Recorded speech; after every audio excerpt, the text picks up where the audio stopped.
اعوذ باللہ من الشیطان الرجیم بسم اللہ الرحمن الرحیم۔ اللہ تبارک و تعالیٰ کے نام سے شروع جو بڑا مہربان اور نہایت رحم کرنے والا ہے۔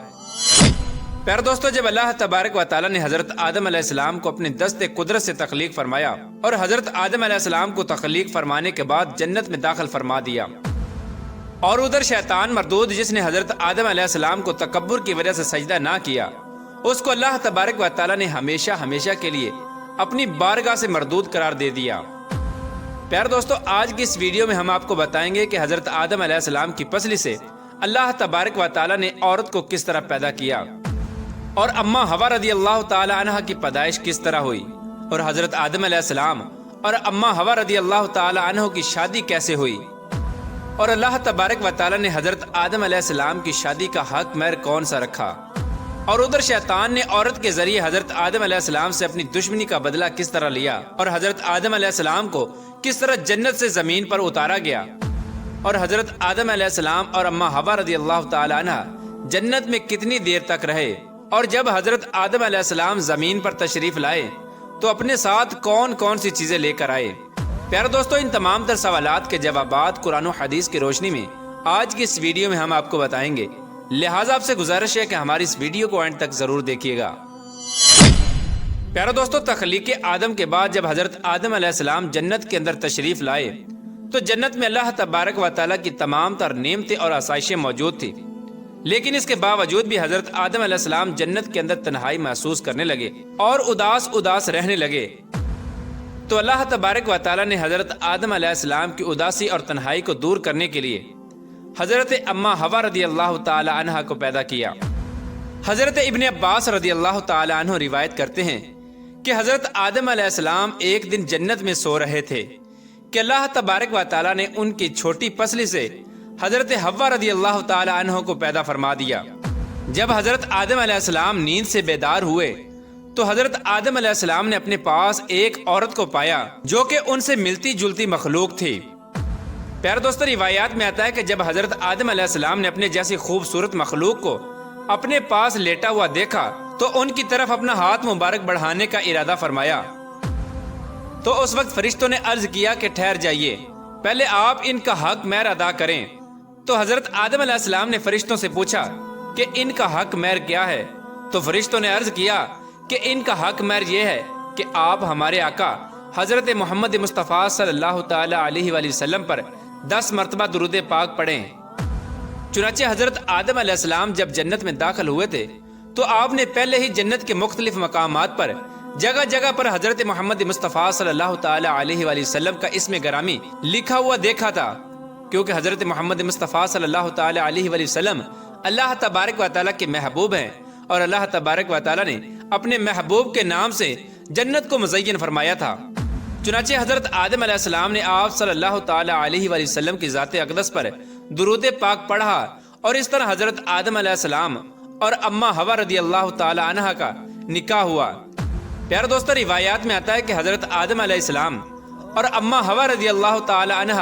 60 سال تک جنت میں رہے، لیکن ان کو حق زوجیت ادا کرنے کا حکم نہ تھا اور نہ ہی بچے پیدا کرنے کا حکم تھا۔ چنانچہ اس طرح حضرت آدم علیہ السلام اماں حوا رضی اللہ تعالی عنہ کی تخلیق کے بعد بڑے آرام و سکون سے جنت میں رہنے لگے۔ حضرت آدم علیہ السلام اور اماں حوا رضی اللہ تعالی عنہ جتنا عرصہ بھی جنت میں رہے، اس عرصے کے دوران ان دونوں پر جنت میں کسی بھی مقام پر جانے کی کوئی پابندی نہ تھی سوائے شجر ممنوعہ کے۔ جنت میں ایک ایسا درخت تھا جس کا پھل کھانے سے اللہ تبارک و تعالیٰ نے منع فرمایا تھا۔ جیسے ہی اللہ تبارک و تعالیٰ نے حضرت آدم علیہ السلام اور اماں حوا رضی اللہ تعالی عنہ کو اس شجر ممنوعہ کے قریب جانے سے منع فرمایا تو ادھر شیطان مردود کو حضرت آدم علیہ السلام سے بدلہ لینے کا موقع مل گیا۔ چنانچہ شیطان مردود حضرت آدم علیہ السلام سے بدلہ لینے کے لیے دن رات کوششیں کرنے لگا۔ شیطان مردود کی شدید خواہش تھی کہ حضرت آدم علیہ السلام اللہ تبارک و تعالیٰ کی نافرمانی کریں اور سزا کے مستحق قرار پائیں۔ پھر شیطان مردود نے ان دونوں کے دلوں میں وسوسے ڈالنے شروع کر دیے تاکہ ان دونوں کی شرم گاہیں جو ایک دوسرے سے پوشیدہ تھی وہ بے پردہ ہو جائیں۔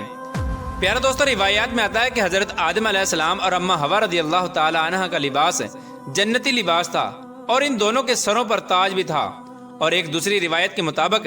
حضرت آدم علیہ السلام اور اما حوا رضی اللہ تعالی عنہ کا لباس جنتی درختوں کے پتے تھے جن سے ان کا ستر ایک دوسرے سے پوشیدہ تھا۔ اب شیطان روز ان دونوں کے دلوں میں یہ وسوسہ ڈالتا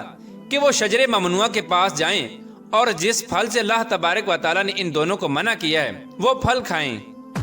چنانچہ شیطان ایک دن حضرت آدم علیہ السلام اور اما حوا رضی اللہ تعالی عنہ سے کہنے لگا کہ تمہارے رب نے تم دونوں کو اس درخت کے پھل کھانے سے اس لیے منع کیا ہے کہ کہیں تم لوگ یہ پھل کھا کر ہمیشہ ہمیشہ کے لیے زندہ رہنے والے نہ بن جاؤ، یا کہیں تم لوگ فرشتے نہ بن جاؤ۔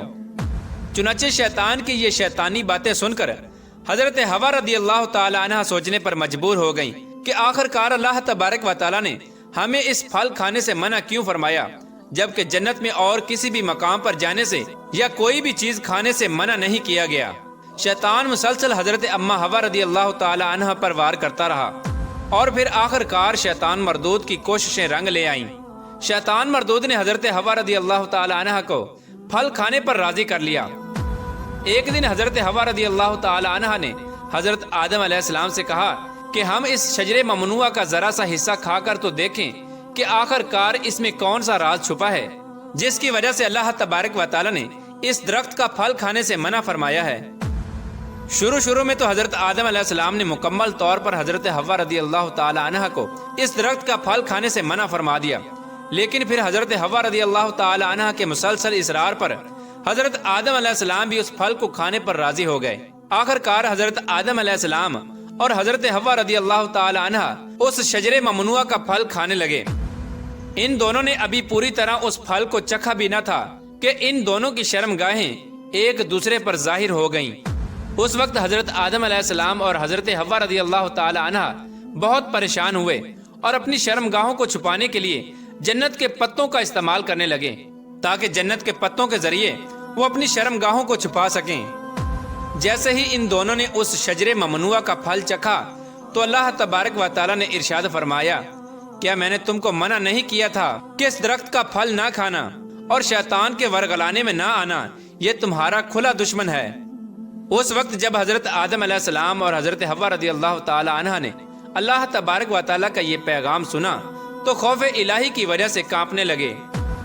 اس کے بعد اللہ تبارک و تعالیٰ نے حضرت آدم علیہ السلام کو اور حضرت حوا رضی اللہ تعالی عنہ کو زمین پر اتار دیا، جیسا کہ اللہ تبارک و تعالیٰ سورہ اعراف کی آیت نمبر 25 میں ارشاد فرماتا ہے، اب تم دونوں ایک خاص مدت تک زمین پر ہی رہو گے جہاں تم ایک دوسرے کے دشمن ہوگے اور وہاں ہی مرنا ہے اور اسی میں سے پھر پیدا ہونا ہے۔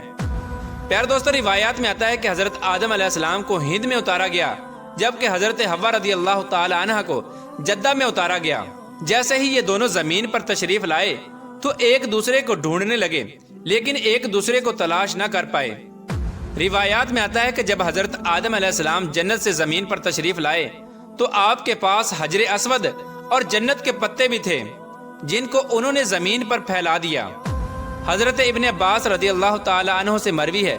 کہ حضرت جبرائیل علیہ السلام حضرت آدم علیہ السلام کے پاس تشریف لائے اور گندم کے 7 دانے اپنے ساتھ لے کر آئے۔ حضرت جبرائیل علیہ السلام نے اس گندم کے دانوں کو حضرت آدم علیہ السلام کو دیا تو حضرت آدم علیہ السلام پوچھنے لگے کہ یہ کیا ہے؟ تو حضرت جبرائیل علیہ السلام نے عرض کیا، یہ اس درخت کا پھل ہے جس سے آپ کو روکا گیا تھا لیکن آپ نے تناول فرما لیا۔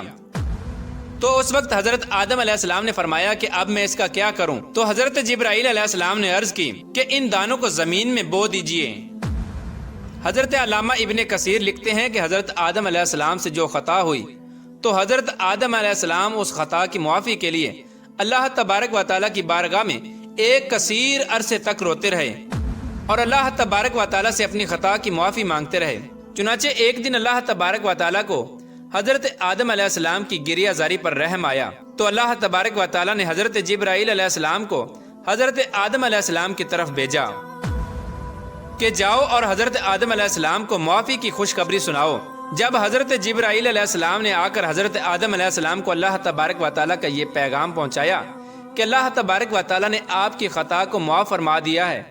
تو حضرت آدم علیہ السلام بہت زیادہ خوش ہوئے اور اللہ تبارک و تعالیٰ کی بارگاہ میں سجدہ شکر ادا کرنے لگے۔ پھر اس کے بعد حضرت آدم علیہ السلام کو لے کر حضرت جبرائیل علیہ السلام مکہ مکرمہ میں آئے جہاں پر حضرت آدم علیہ السلام نے کعبہ شریف کی بنیاد رکھی اور حجر اسود کو کعبہ کی دیوار میں نصب کیا۔ پھر اس کے بعد حضرت آدم علیہ السلام نے کعبہ کے ارد گرد طواف فرمایا۔ جب آپ طواف سے فارغ ہوئے تو حضرت جبرائیل علیہ السلام حضرت آدم علیہ السلام کو جبل عرفات کی طرف لے گئے۔ وہاں پر آپ کی ملاقات حضرت حوا رضی اللہ تعالی عنہ سے ہوئی، لیکن طویل عرصے کی جدائی کی وجہ سے اور جسمانی بناوٹ کے تغیرات کی وجہ سے آپ ایک دوسرے کو پہچان نہ سکے۔ پھر حضرت جبرائیل علیہ السلام نے ان دونوں کا تعارف کروایا۔ اس وقت آپ دونوں بہت خوش ہوئے۔ پیارے دوستو، یہی وہ وقت تھا جب دنیا میں سب سے پہلی مرتبہ دنیا کی سب سے پہلی عورت کو حیض آیا۔ پھر اس کے بعد اللہ تبارک و تعالیٰ کے حکم سے حضرت آدم علیہ السلام اور حضرت حوا رضی اللہ تعالی عنہ کی کثیر اولاد ہوئی۔ پیارے دوستو، اس طرح شیطان مردود نے جنت کے اندر حضرت آدم علیہ السلام سے بدلہ لینے کے لیے عورت کو ورگلایا، اور شیطان مردود ہمیشہ سے انسان کو بہکانے کے لیے عورتوں کا استعمال کرتا ہے، جیسا کہ اللہ تبارک و تعالیٰ قرآن پاک میں ارشاد فرماتا ہے کہ بے شک عورتیں شیطان کی رسیاں ہیں۔ اللہ تبارک و تعالیٰ سے دعا ہے کہ اللہ تبارک و تعالیٰ شیطان مردود کے شر سے ہمیں بچائے اور ہمیشہ نیک لوگوں کے راستے پر چلنے کی توفیق عطا فرمائے، اور اپنے پیارے حبیب حضرت محمد مصطفیٰ صلی اللہ تعالی علیہ وآلہ وسلم کی محبت کے اندر جینا مرنا نصیب فرمائے۔